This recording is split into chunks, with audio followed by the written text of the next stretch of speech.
Bon, nous allons commencer avec notre conférence de presse après le comité national de l'OGBL. Je vous dis un grand merci de votre présence cet après-midi. C'est le dernier comité national avant les vacances d'été. Et nous sommes contents que vous soyez présents pour en faire un rapport, pour dire ce que l'organe suprême de l'OGBL a comme priorité politique dans le contexte actuel dans lequel nous sommes. Et en fait, c'est surprenant d'avoir commencé ce matin avec la situation en France, une situation qui nous préoccupe énormément. Vous savez que l'OGBL est politiquement indépendant et ne s'exprime pas par rapport aux partis politiques, mais cela ne veut pas dire que nous soyons neutres. Évidemment, nous avons des positions que nous défendons. Nous avons des visions pour les intérêts des travailleurs et leurs revendications. Et les intérêts des salariés sont souvent contraires aux intérêts des partis de droite qui souvent sont les ennemis des salariés. Nous le voyons sur le plan européen et international. Et c'est effrayant de voir ce qui s'est passé en France parce que cela veut dire que pour nous aussi, nous risquons des conséquences négatives et aussi les salariés en France. Ce sont en tout cas de mauvais signaux. Pour cette raison, l'OGBL avait lancé un appel pour faire barrage à l'extrême droite. C'est ancré dans notre ADN. C'est dans notre programmatique politique, ce sont nos valeurs que nous défendons. C'est ce pourquoi nous nous battons tous les jours. Nous nous battons pour l'égalité, nous nous battons contre toutes les formes de discrimination et toute forme de xénophobie. Nous sommes contre l'extrémisme de droite et nous le faisons aussi dans ce cas-ci où nous avons une relance concrète de l'extrême droite. C'est notre mandat par rapport à nos membres, je le dis clairement. Nous aussi, nous avons des membres qui vivent en France, beaucoup même, des frontaliers qui viennent travailler à Luxembourg tous les jours et qui contribuent à notre richesse. Nous avons aussi des membres de nationalité française qui habitent à Luxembourg et qui participent à l'élection de leur Parlement, qui sont donc directement concernés par les décisions. Et de manière indirecte, nous sommes tous concernés par ce qui se passe, quel que soit maintenant le résultat du deuxième tour dimanche. Nous avons une menace réelle de voir le Front National remporter une majorité absolue et nous lançons un appel pour faire barrage. Nous savons que c'est un parti qui vote toujours contre les projets de loi, les directives et les recommandations qui nous concernent, donc les salariés. Tout ce qui est important pour nous, la question du salaire social minimum, des rentes, des conventions collectives. Là, l'extrême droite a toujours été en opposition et par rapport à nous, et c'est important de faire barrage.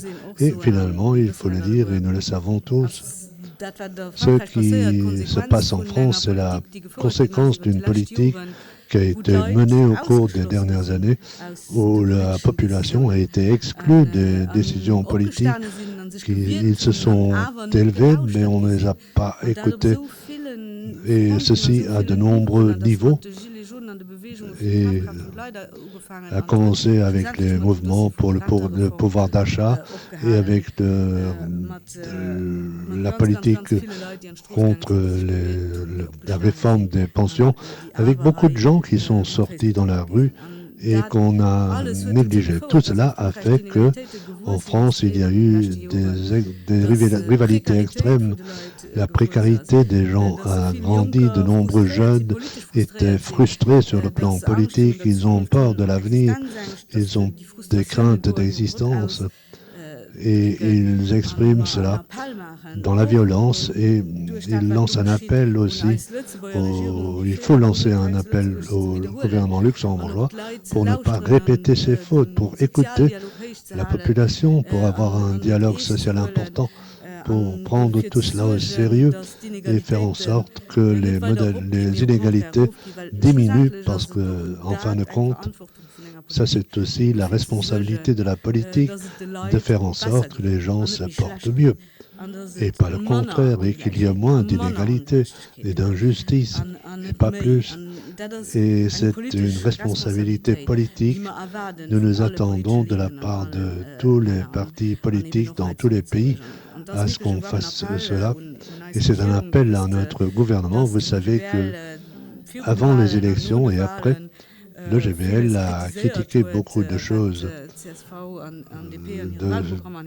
du programme électoral et ensuite dans le programme de coalition du CSV et du Parti démocratique et nous devons le rappeler après l'état de la nation. Là aussi, nous rappelons que ceux qui figurent dans l'état de la nation, cela reflète l'idée du gouvernement actuel de l'économie du trickle-down où on mise tout sur les entreprises, sur la compétitivité des entreprises et tout en espérant qu'il y aura quelque chose en bas pour la population. Nous mettons en garde face à des fractures démographiques et de nouvelles inégalités pour l'instant.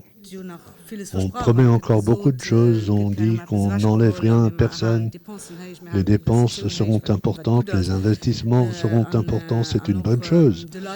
Et on dit que rien ne va se passer aux salariés, mais là nous avertissons en aucun cas le gouvernement actuel ne doit à un certain moment mener une politique d'austérité.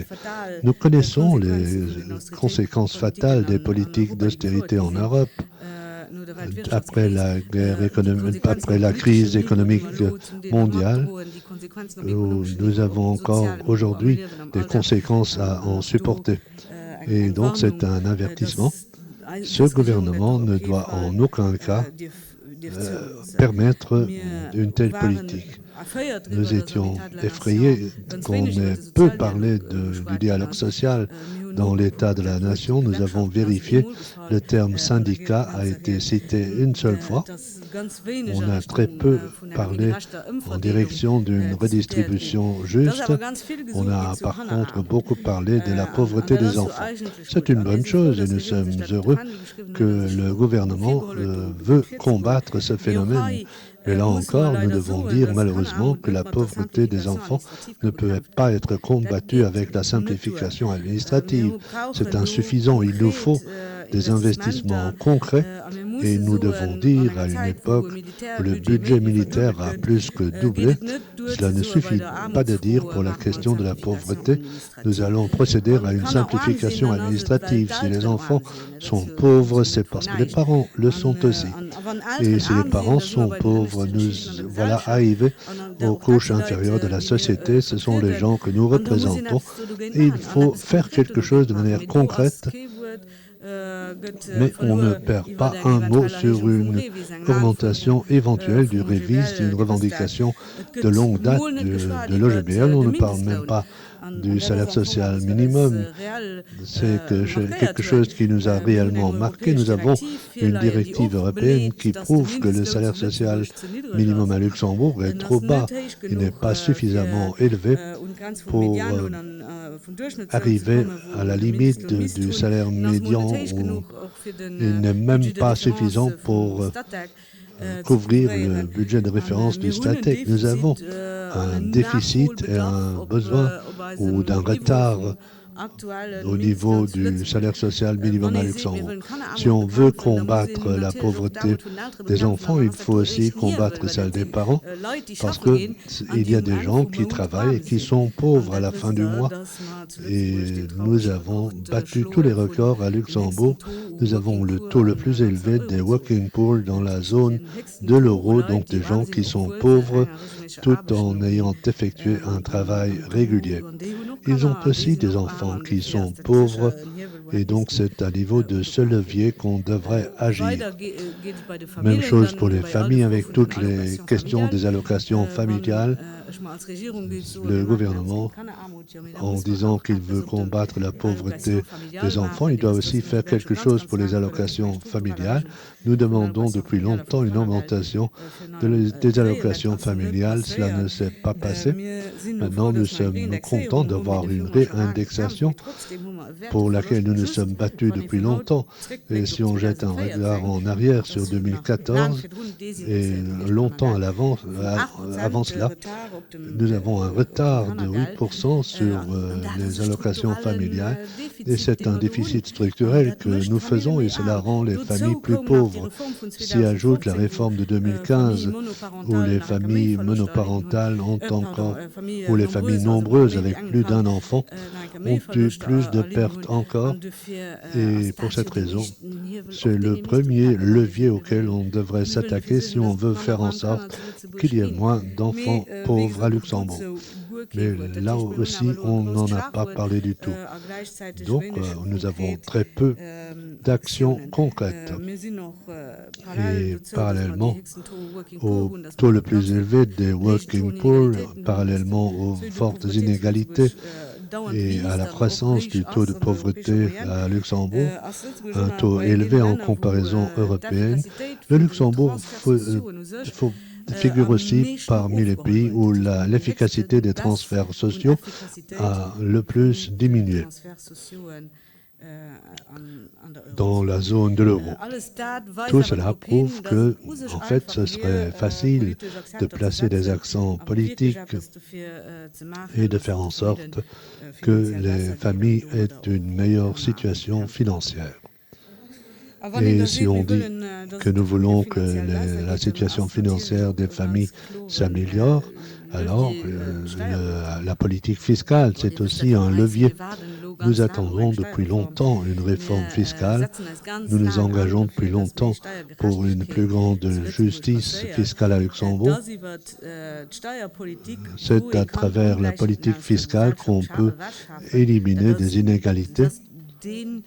C'est un outil par excellence et nous pouvons faire en sorte qu'il y ait une redistribution plus équitable, mais cela ne se passe pas. Pendant longtemps, on a dit que la réforme n'a pas pu être réalisée pendant le dernier mandat avec la pandémie. Maintenant, le nouveau gouvernement est en place qui fait des promesses pour la grande réforme fiscale, mais il n'y a rien de concret. Nous attendons depuis longtemps d'avoir une distribution fiscale plus juste et malheureusement, on en reste aux paroles et à la fin du mois, on ne peut rien s'acheter pour cela. Là où cela devient concret, c'est pour les entreprises qui, dès l'année prochaine, vont avoir, on leur promet une réduction fiscale. Une baisse a déjà été annoncée de 17 à 16%, mais pour les personnes physiques, on ne dit pas que les classes inférieures seront moins imposées et on ne dit pas que la bosse des classes moyennes va être supprimée et on ne dit pas du tout que les revenus supérieurs vont avoir une imposition plus élevée. Et le nouveau gouvernement ne dit pas non plus que le capital et le patrimoine seraient imposés. Le contraire se passe avec des cadeaux fiscaux. Il y a suffisamment d'exemples. Le régime des impatriés qui sera amélioré. Ce sont de faux signaux par rapport à la situation d'un pays où il y a de plus en plus d'inégalités, mais de mauvais signaux aussi par rapport à l'Europe, où nous continuons à encourager le dumping fiscal en faisant des cadeaux à tous les niveaux, à l'exception des personnes physiques où on en reste aux promesses. Et un point où nous sommes fiers, c'est une revendication de l'OGML, c'est l'adaptation du barème fiscal à l'inflation. Je rappelle que c'était nous qui, dans les tripartites, ont toujours dit « faites quelque chose contre la progression froide », parce qu'au cas contraire, ce seront des orientations fiscales cachées qui frappent les salariés et les retraités, parce que sans cesse, nous avons moins de revenus nets à chaque tranche indiciaire. Et nous nous sommes battus lors des tripartites et il y a eu une partie d'adaptation du barème, c'était insuffisant. Maintenant, on a rajouté 2,5 tranches qui seront adaptées. C'est une bonne chose. Mais là aussi, je dois rappeler qu'il y a toujours des tranches qui manquent pour revenir au niveau d'autrefois. Et à l'avenir, pour chaque tranche indiciaire, nous devrons de nouveau nous battre pour que la perte nette de l'index ne se produise pas. Et à nos yeux, nous l'avons toujours dit, on devrait avoir un automatisme pour éviter la progression froide avec l'adaptation au barème fiscal. Et pour parler des impôts et de la question de la redistribution, nous sommes rapidement arrivés au sujet du logement. Ce n'est pas une conférence de presse sur le logement. On pourrait en parler pendant une heure entière. Mais nous sommes contents que ce gouvernement ait compris qu'il y a une crise. D'autres gouvernements l'avaient aussi compris, mais rien ne s'est passé. Et maintenant, on présente un plan d'action pour combattre cette crise du logement. Mais le problème, c'est que la crise, on ne s'y attaque pas à la racine et cela manque dans les actions politiques qui sont entamées. Donc nous n'avons pas le changement de paradigme dont nous avons besoin. Nous n'avons pas une attaque contre le problème fondamental qui consisterait à réduire la crise du logement. Pour cela, il faudrait que la spéculation devienne chère. Et ce n'est pas ce qui se passe avec ce plan d'action par rapport au logement. Bien au contraire, nous avons toujours des allègements pour les promoteurs et pour les grands propriétaires. Nous n'avons toujours pas de plafond sérieux sur les loyers. Et vous le savez que les locataires, ce sont eux qui sont le plus exposés au risque de pauvreté. Et nous revoilà au sujet. Si nous voulons faire quelque chose à ce niveau, il faut plafonner les loyers qui sont sur le point d'exploser. Là, nous n'avons pas de réforme du bail à loyer. Et nous avons un troisième accent où il faudrait agir. Nous n'avons toujours pas plus de logements abordables entre les mains publiques.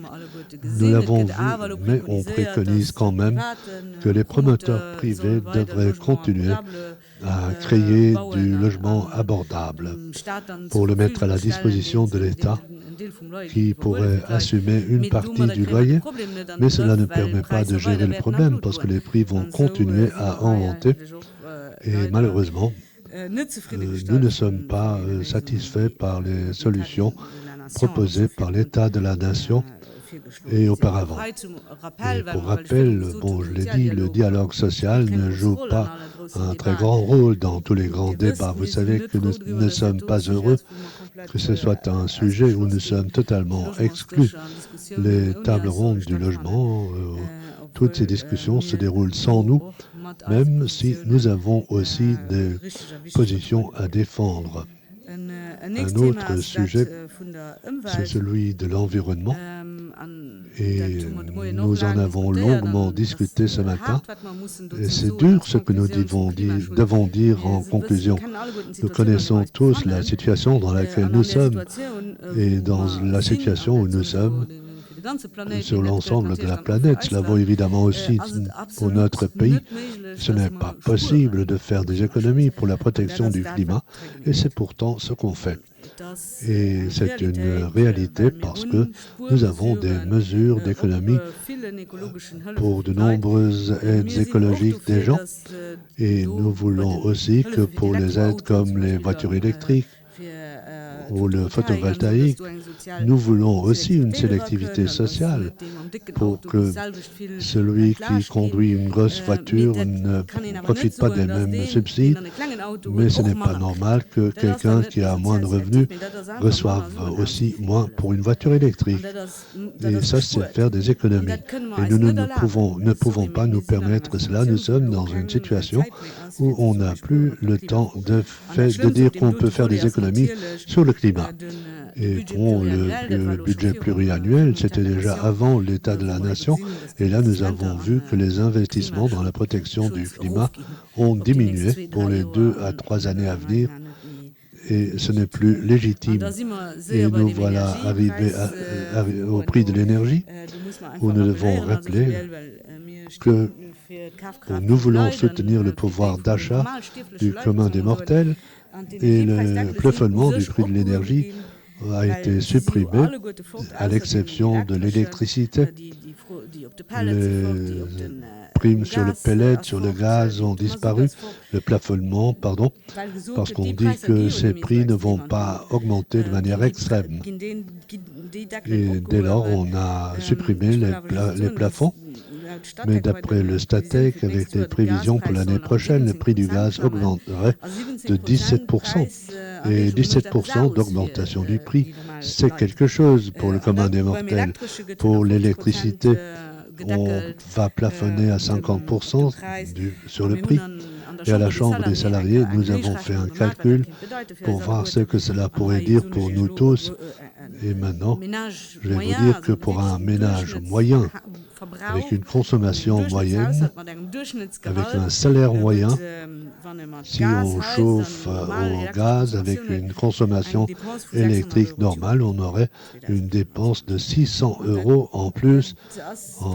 Et pour le gouvernement, ce n'est peut-être pas important, mais pour beaucoup de gens, c'est une somme énorme. Et c'est une coupe dans leur budget qui représente quelque chose.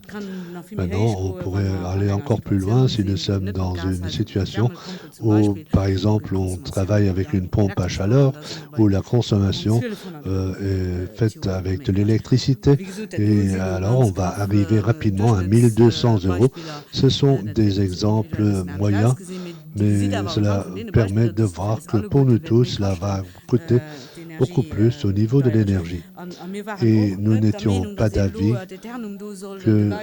qu'on devrait maintenant payer le chauffage de tout le monde, mais nous ne sommes plus dans le phasing out, dans ce scénario où on pensait qu'il y aurait peu à peu une réduction des plafonds. Ceci, c'est une coupure brutale que les gens vont ressentir. Voilà pour les sujets d'ordre général. Et puis j'arrive aux deux derniers sujets, ceux qui nous ont le plus marqué, qui nous marquent encore, à savoir tout d'abord les pensions et le travail. C'est un peu logique pour un syndicat de dire que ce sont les sujets qui nous intéressent et ce sont aussi les sujets où les annonces nous préoccupent le plus.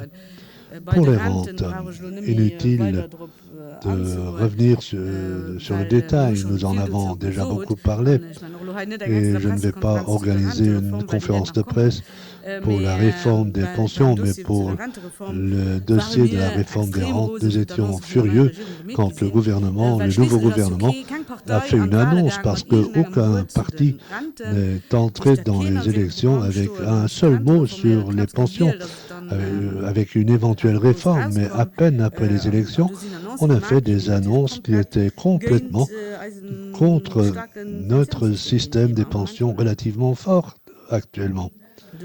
Et les syndicats ont réagi tout de suite, ont dit pas comme ça. Et si nous parlons des rentes, il faut que cela se fasse dans le calme et dans un cadre de tripartite. Et là, on nous dit non, ce n'est pas un sujet pour une tripartite. Nous en parlons avec l'ensemble de la société que nous allons consulter. C'est une bonne chose. Nous sommes favorables à ce que les jeunes soient consultés. Nous le faisons aussi d'ailleurs. Nous avons nous-mêmes une grande organisation de jeunes à l'OGBL et nous discutons avec les jeunes, les étudiants, aussi les jeunes au niveau des partis politiques. Mais finalement, c'est très important de nous exprimer clairement. Si nous voulons débattre de manière sérieuse sur les pensions, c'est un élément important de notre État social, c'est un pilier important de notre modèle social. À Luxembourg, on peut mesurer une société avec sa manière de travailler avec la population au quotidien. Et là, tout peut changer si nous voulons en parler. On ne va pas dans la presse et on ne fait pas des annonces. On discute entre partenaires sociaux. Et dans ce contexte, surtout dans le contexte des rentes, entre les trois qui payent le système, à savoir les entreprises, l'État et finalement aussi les assurés. Et nous sommes les représentants des assurés et nous sommes réunis dans les organes où cela devrait être discuté et nous lançons un appel pour qu'on continue à mener la discussion à ce niveau. Mais l'appel le plus important à l'adresse du gouvernement, que nous voulons réitérer ici, nous le faisons par ce biais. Si on doit discuter de ce sujet, bon, l'OGBL veut en tout cas qu'il n'y aura pas de détérioration. Nous l'avons souvent dit, nous avons un système sain, un des meilleurs au monde, qui est aussi soutenable. Nous avons des réserves de 27 milliards. Nous avons un système des rentes solidairement financé qui permet de compenser aussi pour ce que les gens ont travaillé pendant toute leur vie et pour ceux qu'ils ont gagné. Cela doit rester un tel système et pour nous c'est incontournable. Nous ne permettrons aucune détérioration des prestations ou une augmentation du départ à la retraite. Au contraire, nous sommes d'avis que notre système a quelques vices de réglage auxquels on peut toucher. Et la réforme de 2012 a entraîné des détériorations auxquelles il faudrait remédier. Nous en avons beaucoup parlé et nous allons en reparler dans les semaines et dans les mois à venir. Nous avons prouvé, chiffre à l'appui, que les projections à long terme sont fausses. Et c'est autour de cela que l'EGBL, nous le faisons avec les autres syndicats, nous allons dire à voix haute que dessiner les choses en noir, ce n'est pas raisonnable. Nous pouvons tout prouver pour montrer que nous pouvons garder un système sain et soutenable. Et nous ne le faisons pas cet après-midi, mais vous savez quelles sont nos approches et dans quelle direction nous voulons aller. En tout cas, avec l'OGBL, il n'y aura pas de détérioration de notre système des pensions. Et le cas échéant, nous allons faire opposition et nous allons descendre dans la rue. Et le dernier sujet dont j'ai dit qu'il nous préoccupe, c'est évidemment le travail. C'est évident. Mais actuellement, nous avons un gouvernement qui a plusieurs fois dit qu'il veut flexibiliser le droit du travail. Et là, chez nous, toutes les cloches d'alarme sonnent. Nous rappelons que le droit du travail doit protéger les salariés.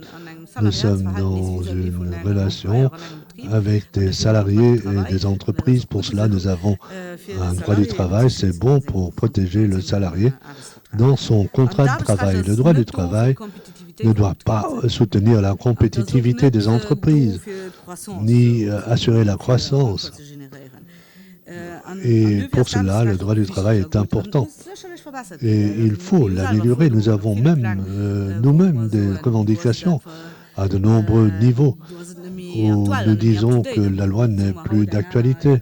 Nous avons aujourd'hui une autre réalité du tissu économique et du marché de l'emploi. Nous avons besoin de nouvelles lois, mais il ne devrait en aucun cas y avoir une détérioration. Nous le disons en de nombreux endroits et nous le vivons tous les jours à travers notre présence sur le terrain dans toutes les professions, au niveau des salariés. Au cours des dernières années, il n'y a pas eu d'amélioration au travail. Souvent, le contraire était vrai. Souvent, le travail a rendu malade. Nous avons de plus en plus de situations de surcharge mentale, de burn-out et de conséquences psychosomatiques. Et dans ce contexte, nous ne pouvons pas accepter qu'on veut davantage flexibiliser le droit du travail. Et nous voulons que nos temps de travail, nous refusons toute flexibilisation ou prolongation du temps de travail. Là, c'est une ligne rouge qu'on ne va pas dépasser et nous supposons que c'est un des grands matchs que nous aurons à disputer à l'avenir. Pour l'instant, ce n'est pas encore très concret. Je parle de ce qu'on a dit dans le programme gouvernemental, dans l'état de la nation, et de ce que les représentants politiques expriment par-ci et par-là. Mais si on dit que le repos hebdomadaire doit être flexibilisé, le repos entre 2 jours doit être flexibilisé, le temps de travail dominical doit être rediscuté, si le temps de travail général doit être flexibilisé, alors nous sommes dans une situation où nous devons faire opposition. Sérieusement, cela ne s'annonce pas très bon. Et dans ce contexte, nous devons dire que on ne peut pas toujours tout dévoiler sur la place publique. Nous sommes souvent appelés au comité permanent de l'emploi avec le nouveau ministre du Travail, mais nous venons au CPTE, nous présentons notre position, le patronat fait la même chose, puis nous nous séparons et il n'y a plus rien. Et nous n'avons encore tiré aucune conclusion après les discussions qui ont suivi les sujets abordés. Et maintenant, nous sommes convoqués pour ce jeudi au CPTE pour discuter du temps de travail. On parle de la modernisation du temps de travail avec un tour de table. Donc nous savons ce que nous attend et quelles seront les positions de part et d'autre. Et vous pouvez vous attendre à ce que nous ayons des discussions qui seront en partie très animées parce qu'il y a des divergences pour la question du temps de travail entre les patrons et les syndicats. Mais cela vaut aussi pour la loi sur les conventions collectives. Nous exigeons depuis longtemps une autre loi sur les conventions collectives.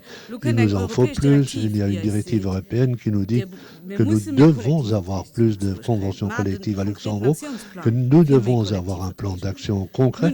Nous avons le CPTA auquel nous sommes convoqués, où nous présentons des idées. Et pour l'instant, nous sommes un peu délaissés. Nous ne savons pas ce qui nous attend. Par contre, nous avons des patrons qui s'engagent fortement pour que les conventions collectives ne soient pas conclues avec les syndicats. Et là, nous lançons un appel à la raison de tout le monde, à ce que dit aussi l'Europe et à ce qui figure dans la directive européenne. Si nous voulons 80% de couverture avec les conventions collectives, ceci n'est pas acceptable d'avoir même seulement l'idée de dire que les conventions collectives peuvent être négociées à l'intérieur des entreprises entre les patrons et finalement leurs subordonnés hiérarchiques, leurs salariés qui n'ont pas la même indépendance que les syndicats et qui n'ont pas non plus les moyens financiers ou les compétences nécessaires et qui n'ont même pas les ressources pour pouvoir bien négocier une convention collective dans l'intérêt des conditions de travail, des conditions salariales, et ce sera certainement le dernier sujet pour lequel nous aurons des discussions. Mais nous avons aussi conclu la partie politique de notre comité national avec un phénomène que nous observons et qui nous préoccupe, la discrimination des frontaliers. Et vous le savez, nous engageons toujours l'EGBL pour qu'il n'y ait aucune différence entre résidents et frontaliers. Ils travaillent ici, ils ont le même apport. Nous créons en commun la richesse du pays. Nous dépendons des frontaliers, nous le savons, à une période d'un manque de main-d'œuvre. Et maintenant, nous nous retrouvons de plus en plus dans des situations où les frontaliers doivent se demander si cela vaut le coup de traverser la frontière tous les jours pour venir travailler à Luxembourg. Et un sujet où nous avons eu des discussions spécifiques, c'était celui des frontaliers allemands. Nous n'en avons pas parlé depuis longtemps, mais le problème n'est pas résolu pour autant. Vous savez de quoi je parle, la question de l'imposition des heures supplémentaires pour les frontaliers allemands. Nous n'avons toujours pas de solution. C'est un problème de l'application pratique qui est décidé. En Allemagne, on dit que les heures supplémentaires des frontaliers sont imposées. C'est une énorme surcharge des 50 000 Allemands qui viennent travailler à Luxembourg, les navetteurs qui prestent ici des heures supplémentaires. C'est difficile de saisir de combien d'heures il s'agit. Nous avons, au début de la discussion au comité national, tous les secteurs ont dit alors nous ne serons plus prêts à faire des heures supplémentaires dans l'industrie, dans la santé et dans le secteur des transports, dans le commerce, partout. Si ces gens disent « je ne vais plus le faire », alors nous aurons des problèmes. Mais pour cela, nous lançons un appel sérieux à notre ministre des Finances que nous avons déjà rencontré pour qu'il trouve une solution. Une solution a été annoncée. Sur RTL, Gilles Roth a dit qu'il envisageait d'introduire un crédit d'impôt. Maintenant, nous avons besoin de quelque chose de concret où les gens peuvent s'y fier et pour qu'il n'ait pas 1 500 € de plus à payer. Sinon, ils risquent de se retrouver dans des problèmes financiers. Vous connaissez les différentes situations. C'est un sujet un peu technique et en même temps, c'est un sujet politique important pour nous tous. C'est la raison pour laquelle James Marsh est avec nous pour cette conférence de presse. Il est coordinateur politique pour les questions des frontaliers allemands à l'OGBL. Il travaille sur le dossier. Il a fait une présentation du dossier. Il est en contact avec le ministre allemand des Finances et aussi avec le ministre luxembourgeois des Finances. C'est pour la raison pour laquelle il est présent. S'il y a des gens dans la salle qui voudraient poser des questions pratiques, il est prêt à vous répondre par rapport à ce sujet. Et c'est certainement une affaire à suivre et nous lançons un appel au gouvernement. Il faut trouver une solution, sinon nous risquons d'avoir des problèmes sérieux. Je dois dire que la situation en France va rapidement être la même avec la convention fiscale qui va entrer en vigueur. Là aussi, les salariés vont devoir payer un supplément sur des impôts sur leurs heures supplémentaires. Des dizaines de milliers de personnes seront concernées. Donc des problèmes vont suivre et nous en avons aussi parlé. Voilà un peu pour le tour de table, pour le tour d'horizon de nos sujets politiques que nous avons discutés ce matin. Vous voyez que nous avons du pain sur la planche. Nous sommes prêts à sensibiliser les gens pour les grandes questions, questions sur le droit du travail, les impôts, etc.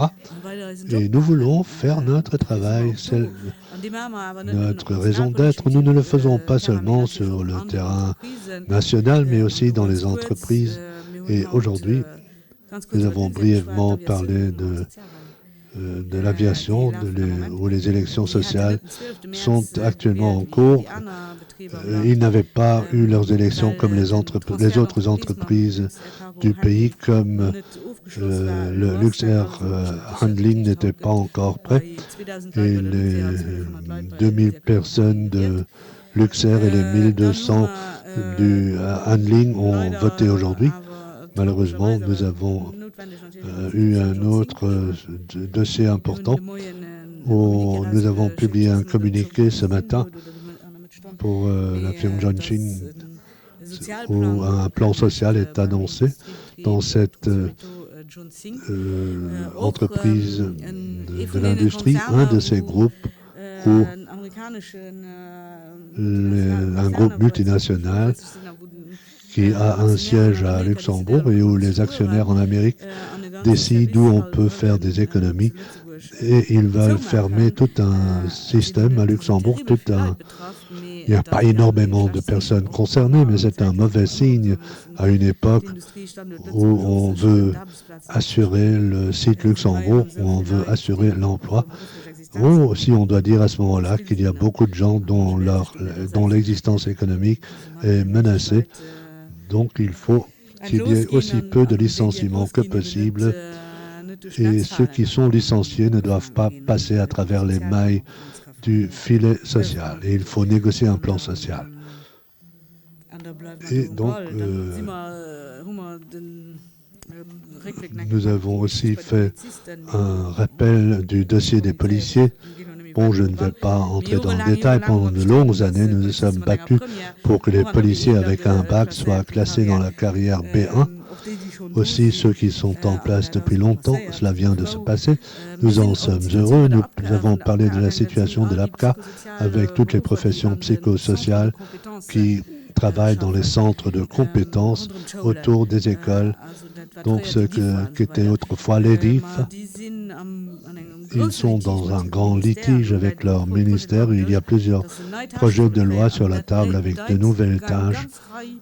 Et cela correspond à de nombreuses détériorations, tant pour les contenus de travail que pour les conditions de travail. Frédéric Krier s'y connaît dans cette matière. Nous avons rencontré des gens et ils ont été beaucoup plus nombreux pour venir à cette réunion. Pour cela, nous avons organisé un piquet de protestation le jeudi 4 juillet devant la Chambre à 17h avec les collègues du secteur pour dire qu'on ne peut pas agir de cette manière et qu'ils veulent être écoutés et qu'on ne peut pas détériorer leur situation professionnelle.